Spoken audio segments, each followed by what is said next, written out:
Now we are streaming on YouTube as well.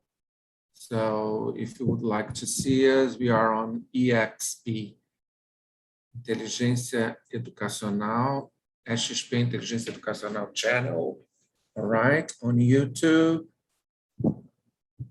Hello to everyone who's come so far. Hi, Paolo, nice to see you, as always.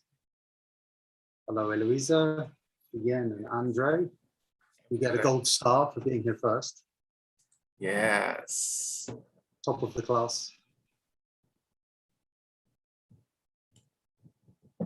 People, we are waiting because there is a waiting line and it takes some time until the waiting line goes on and on. So in 2 or 3 minutes, we are going to start. I'm here just monitoring this number. Thank you for being here on a Wednesday evening. I promise it will be worth your time. I'm promising, James. See? Sure, why not? Go for it. Yeah. Let's raise expectations. All right. 2 more minutes, okay, people, and then we start.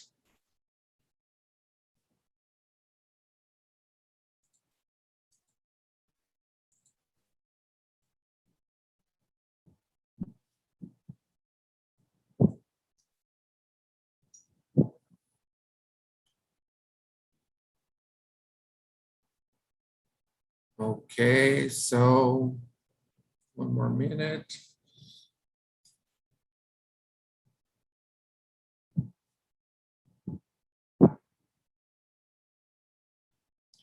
Welcome. Okay, people, so welcome to our session called Relate to Engage. My name is Flavio Barreto. I'm the academic coordinator for Transform.me, okay? And it's very nice to have you all here today to hear from James Taylor, which James Taylor is the author of our brand new series, Transform.me Kids. And if you want to know more about us, please look for us on the internet, okay? Transform.me Kids, which is our brand new series to work creativity and entrepreneurship, okay? So James Taylor is based in Brasilia, and he's an EFL teacher, teacher trainer, materials writer, and project manager for Active English. And we have already had Claire Venables on Monday here from Active English. Yesterday, we had the sophisticated Danielle Hershey, okay? He's also the second vice president of Brastiso, a committee member of Brastiso Brasilia and IATEFL TD SIG, and has written course books for several publishers.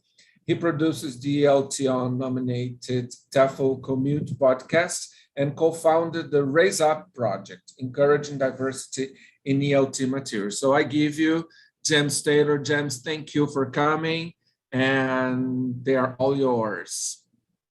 So thank you very much, Flavio, for that kind introduction. Thank you for getting through the introduction as well, because you can see I'm a very busy man, and I always feel sorry for anyone who has to read all of those credits. That's the quick version. I would like just, sorry to interrupt, go ahead. Just like to add that people can interact with us through the chat or through the questions and answers. I'll be monitoring those all the time, as well as James, okay? So if you have any questions, please send it to us through the chat or question, Q&A, okay? Thank you, sorry, James. That's okay, no worries. So yes, I'll try and keep an eye on the chat, but let's see how that goes. I'm here this evening to talk about the new TFM series for primary, the Transform.me series that I'm one of the co-authors of. Let me start sharing my slides with you. Okay, you should be able to see those now. So let's get started. So the first thing I want to do is to tell you that during the presentation, I'm going to use a website called Mentimeter. I'm going to use it 4 times during this talk. And that's a way for you to get involved and be able to contribute. And it's a bit more interactive than the chat in Zoom. So you can see here on my first slide in the top right corner, there's a website, menti.com, and a code. So I want you to go to that site now. Maybe the easiest way to do it might be to be on your mobile, but it's up to you, of course. Go to menti.com and enter the code. And then when you're in there, you'll see a question, a typical kind of question for this kind of presentation, which is the question, where are you? Okay. So while I begin, I want you to go into that, onto that website and just tell me where in the world, in Brazil, I know probably, you are, okay? And then as soon as I get some answers, I'll show you what, here we go. Okay, here we go. Very quick, people, so I can share with you now. Show you.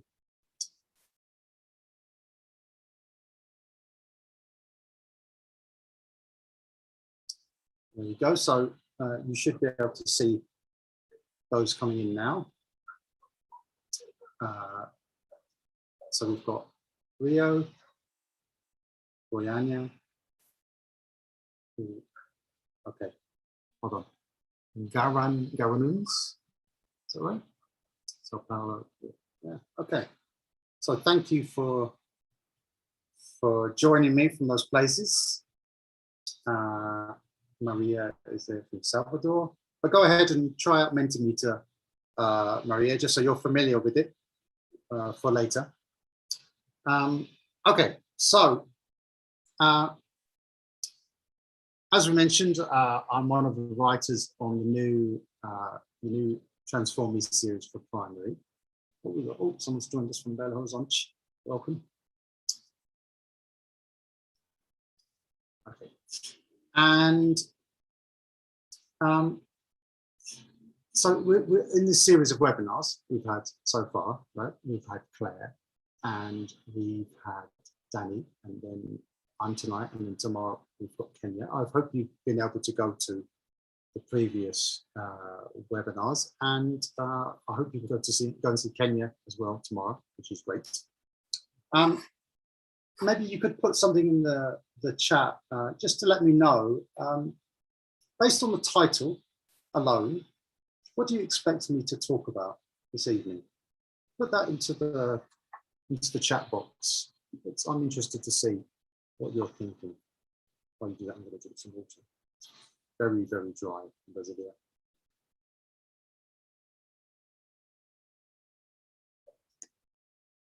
So that question was, what are you hoping to get out of this presentation based on the title?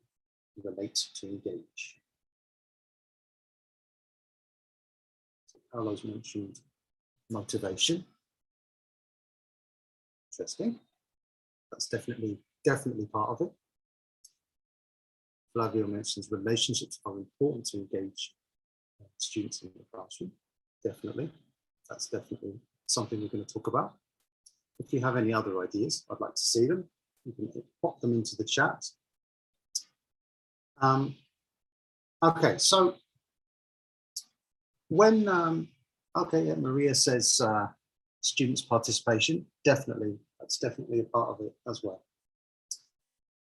So when schools went online in 2020, there were so many new challenges for teachers, right? But quickly we began to realize that the biggest struggle was trying to get students engaged online. I mean, I know that I spoke to teachers who found it very difficult, right? Who found it very, very difficult to get their students to even turn on their cameras.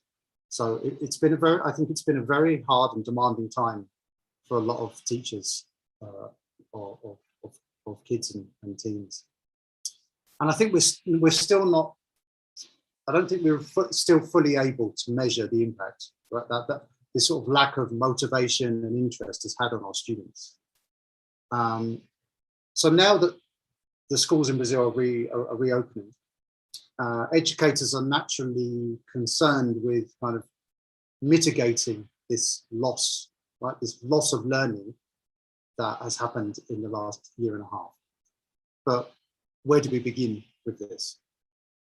So over this series of talks this week, what we're advocating for is the use of social and emotional learning strategies as the first step towards increasing student engagement, and using this as a way to reignite their passion and their interest in learning. So what I'm going to talk about in this talk is the following. So I'm going to talk about, I'm going to look at what we already know about engaging learners. I'm going to talk about how a child's natural curiosity and interests can be used to motivate and re-engage them in learning. And I'm going to share some practical examples of ways that you can connect the topic of your lesson to their lives, their interests, their passions, and get them ready for the following stages of your lesson. Okay, and I'm going to do that by showing you some examples from these books that we've created. So, schools have reopened and the students have missed out. Okay, I think most people would agree with that. So where do we begin to make up for this? Okay, you'll notice on this slide in the top right corner, we have our next Mentimeter. So if you can go ahead to there now and open this, enter the code. I will, oh, we have someone joining us from Turkey. Exciting. I will get the next.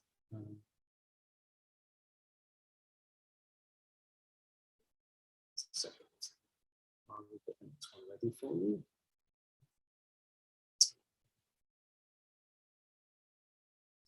Find it.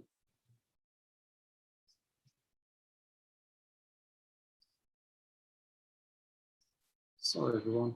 It's my first time using Mentimeter, so just be a little patient with me.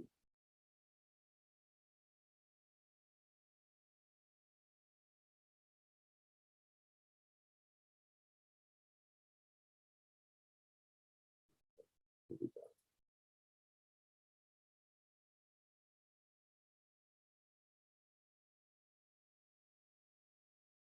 Here it comes. 1 second. Here we go.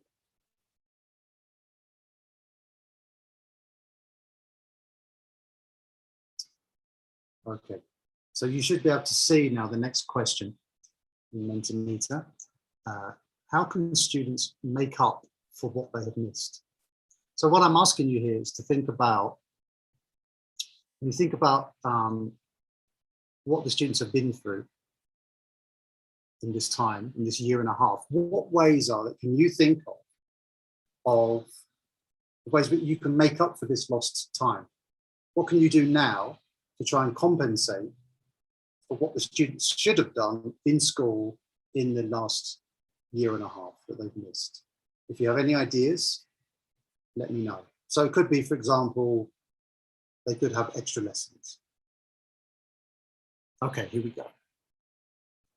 So I think we must redesign the curriculum. Hello, let me share the screen so you can see. Makes sense?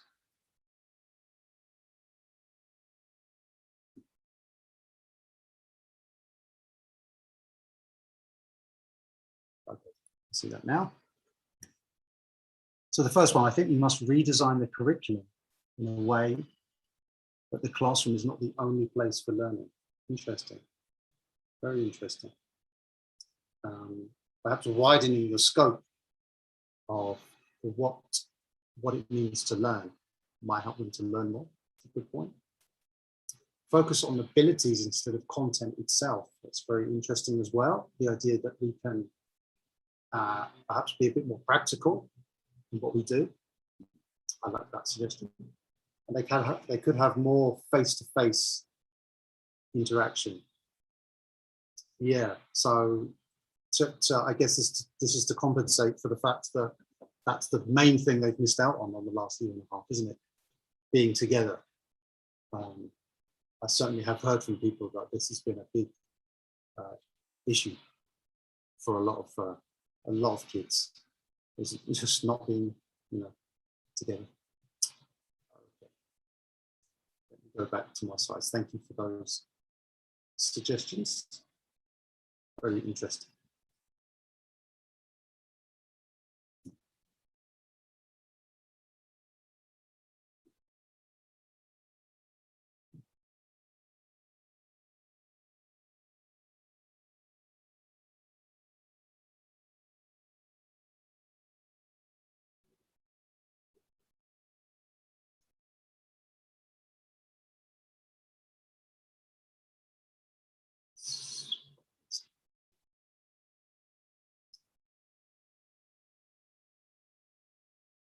Okay.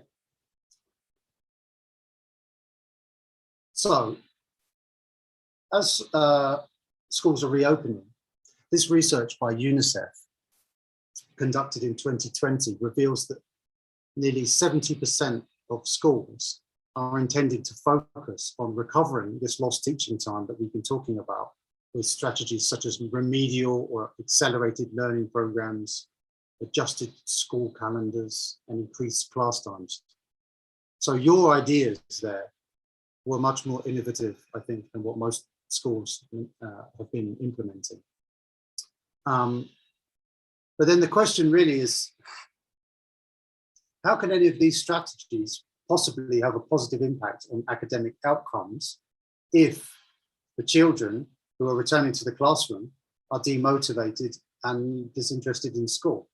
In other words, how can more school be good for kids who hate school? That seems to be a bit of a problem to me, right? So in my mind, we need to start really talking about working on learner engagement again, okay? But you don't have to take my word for it. There's substantial research in the field of educational neuroscience that shows the correlation between high school engagement and improved academic outcomes.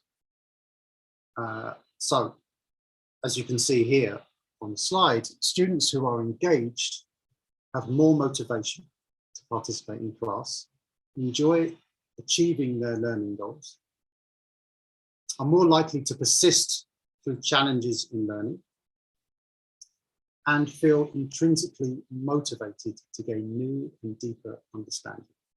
Okay. So these are, this is what we're aiming for, isn't it? This is what we want. We want students who are engaged and who are able to get these benefits of engagement.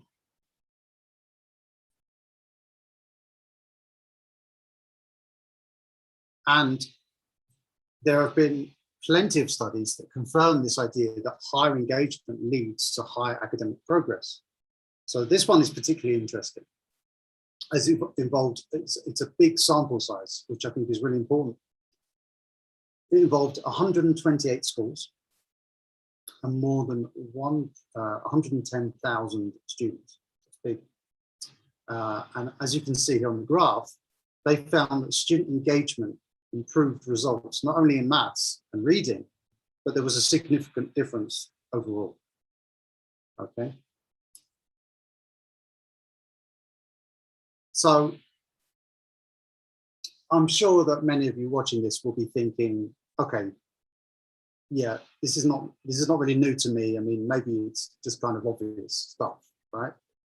But the reality is that rarely are the social emotional needs of the students given the deserved or even the same level of attention as the academic needs.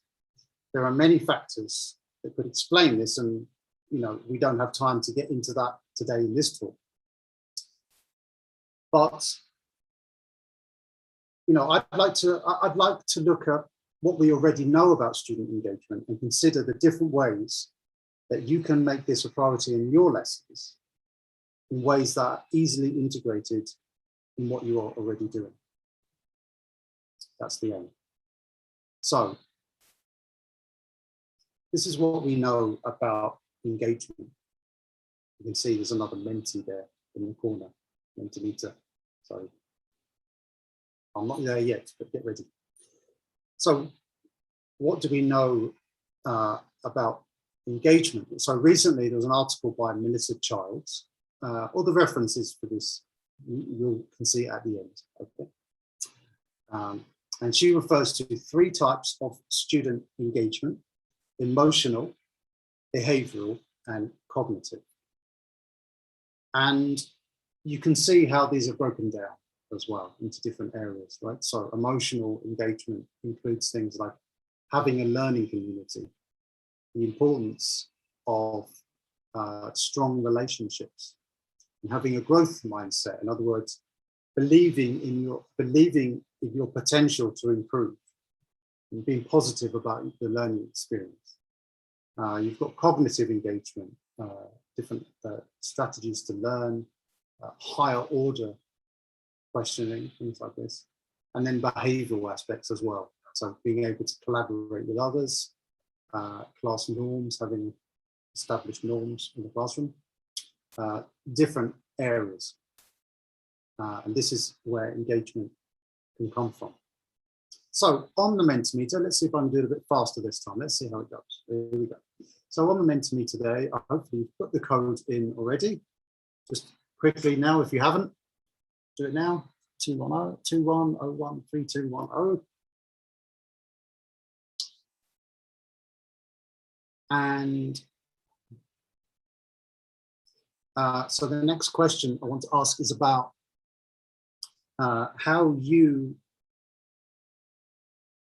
make your lessons engaging. This is what I'm interested to learn now.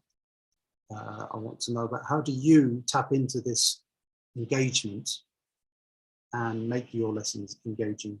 I'm going to give you some ideas, but I want to hear what you've got to say first. Okay? I've seen a couple of ideas already popped up. So let me share the screen with you.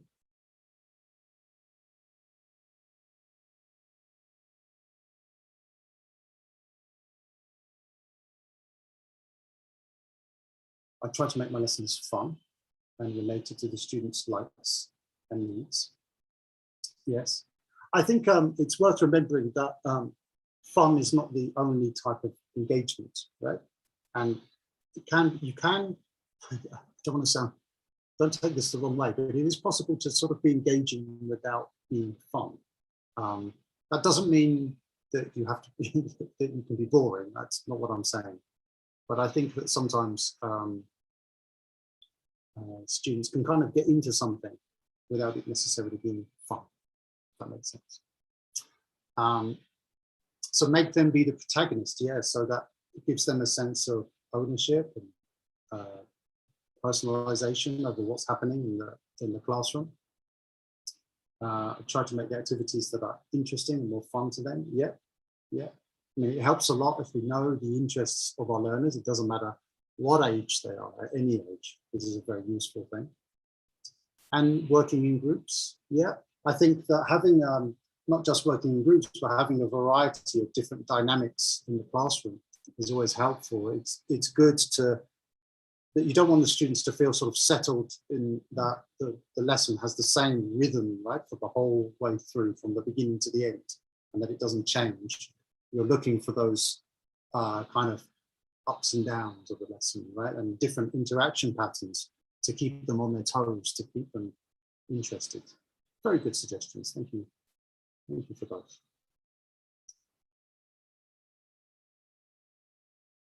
Go back to my slides.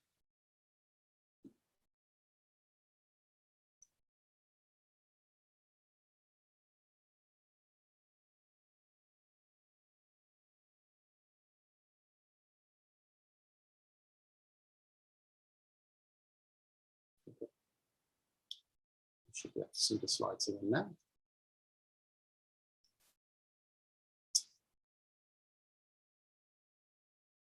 So how do you, okay, so I'd like to lean into this idea now of helping students cognitively engage with the material in the lesson. Okay. And that's where we get to this idea, right? This idea of relate to engage. That's what this is all about. We should never forget that children are naturally eager to learn. In my experience, tapping into their curiosity is a powerful way to motivate and engage them in the topic of the session. So that's why in the Transforming Primary Kids series of books, we have deliberately included a lesson stage that is designed to show them how the content is relevant to their lives or is connected to their interests or passions. And this is also when the teacher will draw on their prior knowledge and expand on this to provide the input they need in order to explore the topic on their own in the following lesson stages. So it sets them up for what comes next. If this is not a part of the course book that you're teaching with, then don't worry. I'm going to share with you 3 ideas now from our course books, which you can adapt for your own situation as well.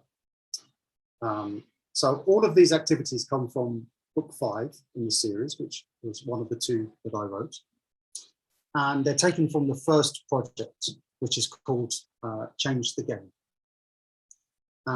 The overarching idea of this project is about games, and it's about how it's fun to play with friends. We have to follow instructions and the rules, and we have to try and win. But the question we're asking our students is, what happens when winning means that the other players stop having fun? And this project invites children to design a new game that doesn't leave anyone feeling bad. That's what we're aiming for. So through the series of sessions that there are in the project, they will learn that to be a game changer, you need to rethink and not just make the rules fair, but also make the goal worthwhile. This is what we were aiming for. And there is a kind of a bigger picture, but I'm going to get to that in a moment. So the different sessions will help the students create a game, but as I said, they're going to learn much more. Okay, let's talk about idea 1. So let me just take a drink of water while I want you to read the rules of a game that I've put here on the slide.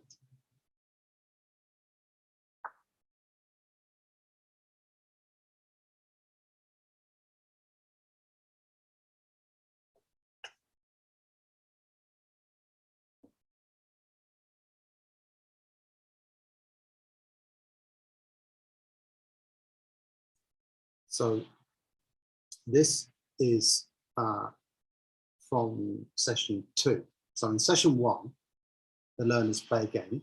It's a regular game. But in the second, the game has a twist. Okay, what's the twist in this game? Can someone put in the chat for me? What do you think the twist could be?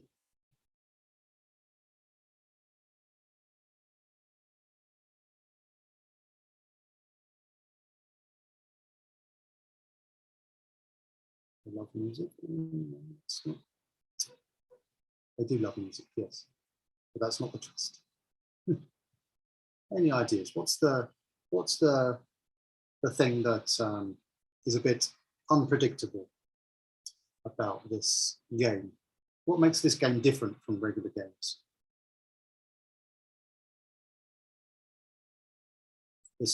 One of the rules is a bit strange. Let's say.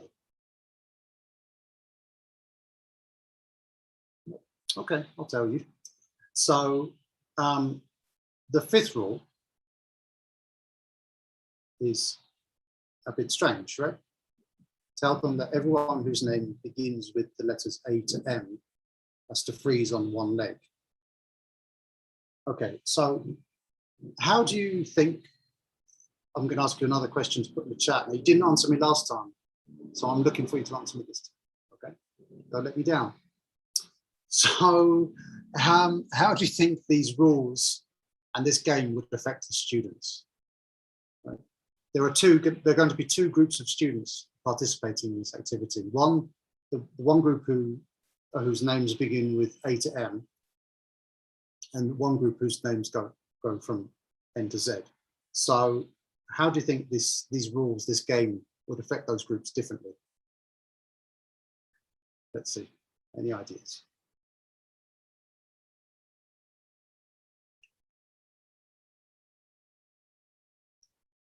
So yes, everyone is responsible for the fate of the group, but it's not the same game for everyone, is it?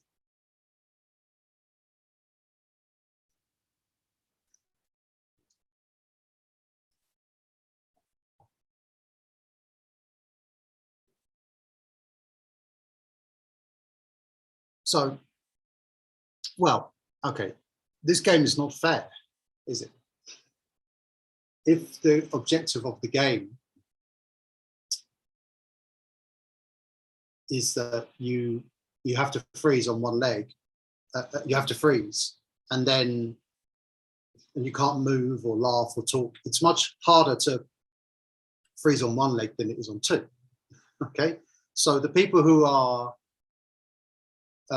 whose names are from A to M are at a serious disadvantage in trying to win the game. But of course, winning the game means winning or losing affects everybody. So I'd imagine that you would think that if you were in the A to M group, I'm in the A to M group, and you heard these rules, you'd probably think, this is a bit strange, this is a bit unfair. Why me? And as Flavio says, everyone is responsible for the fate of the group, so you have a bit more pressure on you, it's not just yourself. So the idea here is that the students can experience firsthand how important it is that the rules of a game need to be fair to everyone. You can't have different rules for different people, so that some people have a big advantage and other people have a disadvantage, right? And so because of this, they can actually feel how it feels to either suffer or benefit from an obviously unfair situation. And by going through this, it means that after, it's easier for them to appreciate the importance of fair rules when they design their own games, which happens later in the project. It's made it real for them, the idea that you need fair rules. So I want you to think about how you could relate the lesson that you want students to learn to an experience. Now, of course, we have to make sure that it's managed, right? So this game is very light, and no one's going to be upset because of it. So, we don't want anything to be too traumatic for them. But it is very valuable if they can feel the idea, the concept that you're trying to get across, not just hear you talk about it. So this is the first idea, okay, is how can I make my students actually feel and participate in the objective of the lesson? Okay, then the second one. So this is activity now. This is from session 5. There's another Menti coming soon, but hold on. So the learners have already started working on their game at this point in the project, and they're ready to get feedback from their peers.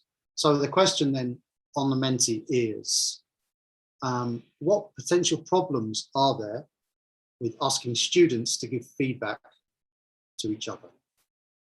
That's the question. Okay, so head on over to the Menti,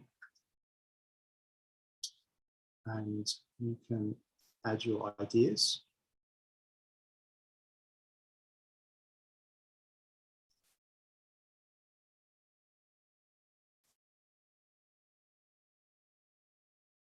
I'm going to open it here so we can see.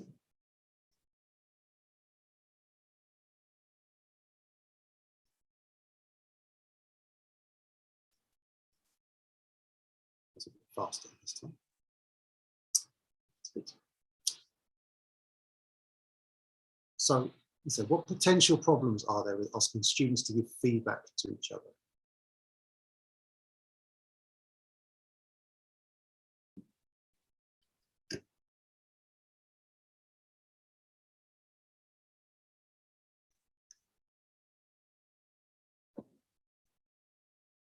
Any ideas can go on Mentimeter.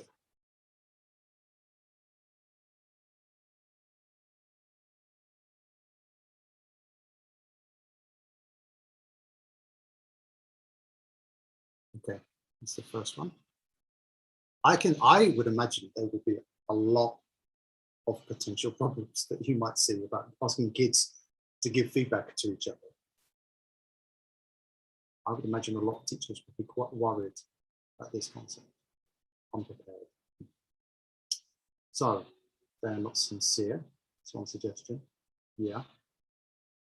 That could go in different ways, right? They could be insincere because they don't want to be critical, or it could be that they are a bit shy, fear of conflict. Yes, definitely. It's definitely a potential. I mean, this happens with adults as well, right? So it can certainly happen with kids. This fear of conflict. They can be aggressive. Absolutely. Yeah. I think you could have the opposite problem as well, which is they could just say nothing. They have nothing to say. Go, oh, it's good. I mean, I've worked with adults like that. Who say, can you give feedback there? Yeah, it's good. So it could be uncomfortable. Yes, it's definitely a capacity for this. They may not be careful not to hurt their classmates' feelings. Yeah, so it could go either way. They could just be very direct to say, I don't like it. It's not very good. Or they might be too careful, kind of worried about saying, and then they end up just saying nothing. Okay. Thank you for your ideas. Very good ones.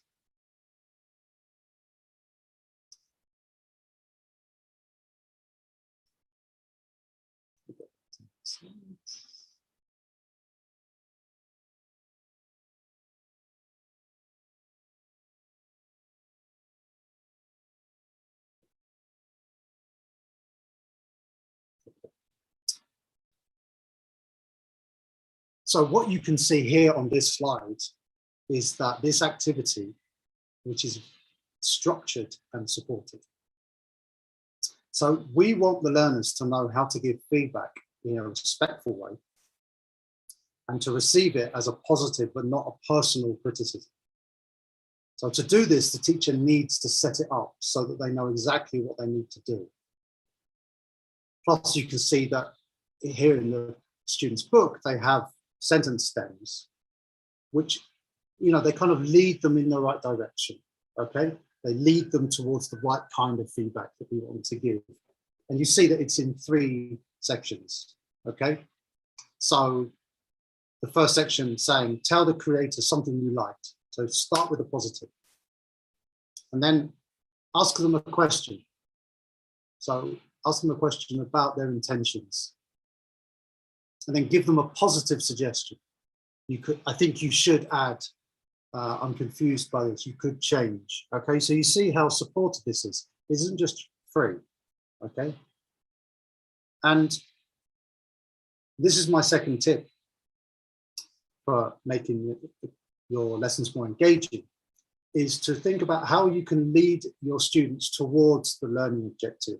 Don't just throw them in, particularly with sensitive subjects like this, right? Make sure that they're prepared, that they have support, and that you monitor them as the activity takes place. So be there, keep an eye on everything, and just in case, okay? Because you never know. Yeah, supporting them means that you can actually perhaps get them to do things which maybe you would think might be a bit ambitious, but by creating a structure and helping them, they can actually achieve this. Okay, the third idea, final idea, comes from session 8, which is the last session in the project. So the learners have finished their games and played them. And now we want to connect the idea of games to a bigger picture. Because while this project was about games, what we really wanted was to make them start to think about, is how life works. That's the big question, really. That's what it's really about. So until this point, it's been very subtle, okay, in the lessons. But then now we start to introduce at the end here some bigger questions. So we do this by giving them statements to agree or disagree with, which they can then discuss with their classmates. So we want to give them the space to start to think about these big questions and how it connects to their lives and their futures.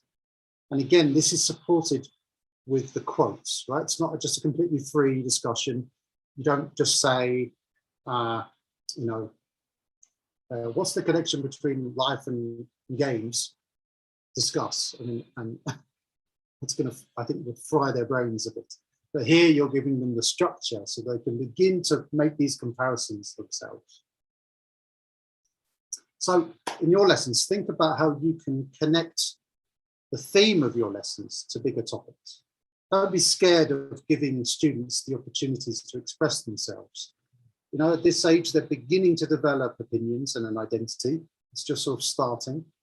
And the English classroom is a great place for this expression to take place. Some students will take to this more than others, but that's okay. Your job is to give them the space and make sure they feel respected. So those are my 3 ideas for how to relate, to engage your students. I'm going to show you now the references that I promised you earlier. Here they are. So if you want those, feel free to take a screenshot. And yeah, that's the end of my presentation. So thank you very much for being here. If you have any questions, I'll be happy to take them. Flavio, over to you. Yeah, thank you, James. And we are here for some questions. We still have some time. So if you want to ask questions for James about the presentation, about the games, the ideas he presented.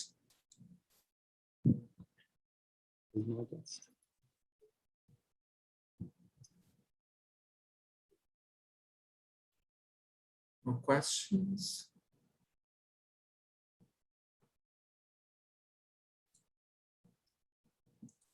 Well, while I'm waiting, let me just say, yeah. Thanks for the invitation. Much appreciated. I'm going to say thank you to the rest of the team as well, and Claire specifically, for the support and the ideas, the inspiration. And thanks to everyone for being here. Okay, there is a question about multiplication games for first graders. I didn't write the first grade. Yeah, that was I was going to say. We do have some exercises with math, but they are not focused on a math syllabus. Okay, Talia. All right. And James did wrote books 2 and 4, right, James, or just 4? 3 and 5. 3 and 5. Sorry. 3 and 5. Okay. And I'm going to give you a link to. No, that's the wrong link. If you want to know more about Transform Me books, you can contact us, or you can take a look at this flipping book where we have lots of more information about the series, okay? Any other questions, guys?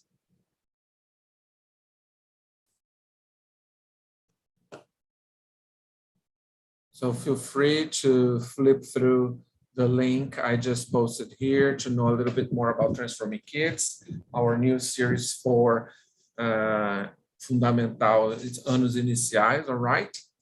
And thank you for coming. Thank you, James, for being here today. Thank you for talking to us. Thank you so much. Thank you, guys. All right, if you don't have more questions, thank you. Bye-bye, and have a nice... Bye-bye, people. Have a nice and see you tomorrow, week. Right? See you tomorrow. See you tomorrow. Yes, tomorrow we have, don't forget the Kenya. Last but not least, we have Kenya. all right?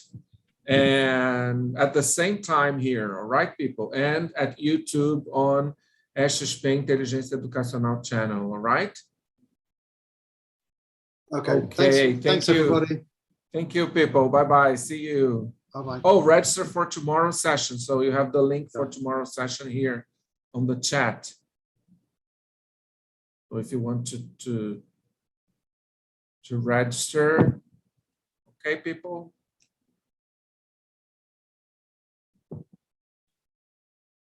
All right. Bye-bye, people. Bye-bye, James. Thank you. Thank you, everybody. See you. Bye-bye.